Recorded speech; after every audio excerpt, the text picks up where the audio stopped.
Welcome back, YouTube. Hello, Isabel. Isabel is the cat.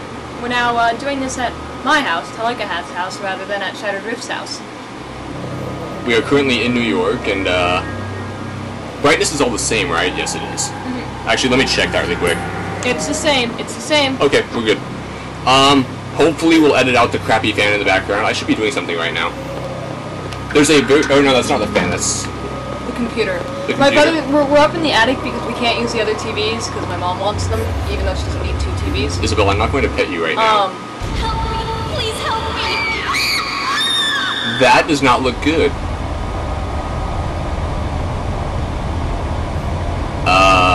Are you okay? I can't get the blood out! It's wood. Shouldn't we be able to get blood off of wood? Not if it gets soaked into it. Unless it got on the carpet. We have a basement key. Yep. It's actually been, what, like 2 weeks since we last moved on the LP, so we're a bit rusty. But Chattur'gha here has been enjoying New York. Yes, we are currently in New York. Should we talk about our escapades? I don't think they want to know. Ooh, a gun. A pump-action shotgun. Well, you need a shotgun in every zombie-killing game. And, we have some ammo over here. Ooh, the screen is currently tilted sideways. Can I check? Is there more ammo by the bucket? Yes, there is. There should be something down. Whoa. A fuse box and circuit breaker array is situated upon the wall. All but one of these fuses are intact. The absence of this one is suspicious, and until it is replaced, the circuit connected to it is useless. In that case, I should be able to use the lucky penny that we mysteriously have. Alex jams the lucky penny in place of the missing fuse. Let's get the lights back on. Creepy. We now have access to the room that was dark. Tallakahath, I'm hogging the spotlight, so go ahead and narrate if you want to. A well-maintained fuse box and circuit breaker array is situated upon the wall. A lucky penny is jammed in place of one of the fuses, closing the circuit. Okay. Ooh, a safe. The safe is large and old-fashioned, made in days when security was derived from the heavy metal construction rather than secure locking mechanisms. Doesn't look like it would be too difficult to break the combination. If only Alex had a stethoscope to hear the tumblers more clearly. Yeah, because there's totally going to be a stethoscope lying around. Hey, we found some other really random crap in this house, okay? And there's something laughing in the background. Somewhere. Oh, sanity effects. Yeah, but I've been spending 2 weeks here in New York with Tallakahath and her you're family. too big. That could be a problem. There was some slight glitching on the TV screen. That might be because we're currently running a slightly different setup. Hopefully it did not affect the LP, and hopefully the LP is all good and well. Ooh. Well, I no, think we've seen this before. Yeah, we've seen that. We have our hellish landscape there. That was this room? Yes. Let's pick up the Journal of Maximilian Oibus, and let's give it a look. Part 2. Have we already read Part 1? Yes, we have everything. Oh, there we go. Just checking. Because, like, in Fatal Frame 2, like, all of the, like, information stuff was, like, totally out of order, so I was missing, like, 4, 7, and 8 or something, and I had, like, through 10 otherwise. Back onto subject.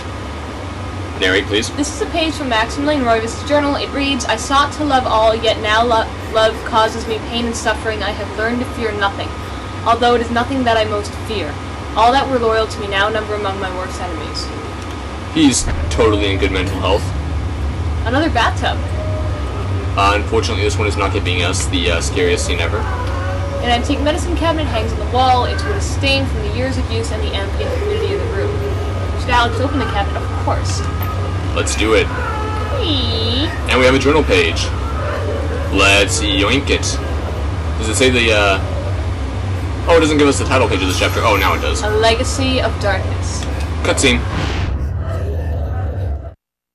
You are not free to leave this plane until you complete a task for me. You are to hunt and kill the master of this house. Do this one thing, and you will be free. Else fear the wrath of Xel'lotath. Wait, why doesn't he just kill him and hurt himself? That would be too simple, too clean and easy, and too guaranteed to work. Everything is complete for your arrival, Master. Now we must wait for the planets to align, and that is not too many years from now. Another Roivus has crossed our path. This time, we will not be so merciful. Mercy has no place in this world. It has only a place for me. He will meet such a horrible death that the rest of the line will never set foot in his house again. Pray to me that they don't. Pray to me anyway.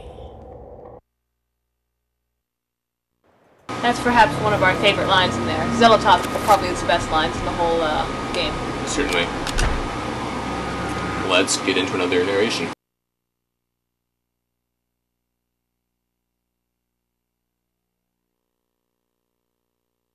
(1952). My education in psychiatry did not prepare me. I would love to see how Freud's view of his mother would change with the knowledge of Chattur'gha. How Skinner would incorporate Xel'lotath into his behaviorist theories. How Jung would accommodate Xel'lotath into his theory of the collective unconscious. Like my ancestor Maximilian, I too had an interest in my family tree. As a psychiatrist, I believed that science could provide answers into my family's sordid, bizarre past. It was with great excitement that I began my search. The mansion's history was filled with my colorful predecessors. Everything from convicted and hung witches to committed madmen, each laying their own peculiar mark on its character. I intended to find their secrets. Actually sounds a lot like my family tree. Hey, there's a book up there. It's glowing. And I made the mistake of petting Isabel, so now she's kind of sitting here in front of me, staring up at me expectantly.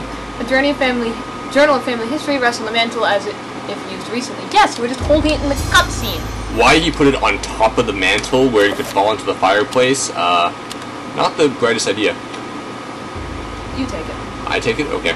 An old musty book bound in dry, dusty leather. This book covers the early history of the Roivus family dating back before the settlers in this land. There appears to be something pressed between the pages. Should Edward get it out? Let's get the minute hand of the clock, which is randomly in the book. And, Isabel's moving again. Blah blah blah, Roivus family tree. I'm only rushing a little bit right now. It probably doesn't actually seem like I'm rushing at all, but we're kind of not in the most comfortable situation. It's my second to last day here. Can I talk to you at all? Politely, she asked Edward if there's anything she can do for him. Yeah, get me a beer. Hey, we don't have the one room over here yet. And so we're kind of trying to crank out the LP together for the last bit. We don't want to spoil how much time is left, if we can help it. Last few bits. There is a... Let's just say that within 3 hours we will be done.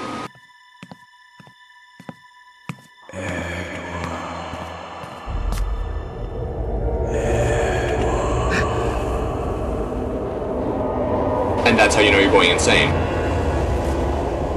You know who I am, Edward. Although you are doing your best not to believe it, I am, or was, Maximilian Roivus, your ancestor. I died in an asylum after trying to warn the world. The pain and anguish I felt in that cell has empowered me to linger after my death. I must complete what I started, Edward. The darkness must be stopped, or all of humanity may end.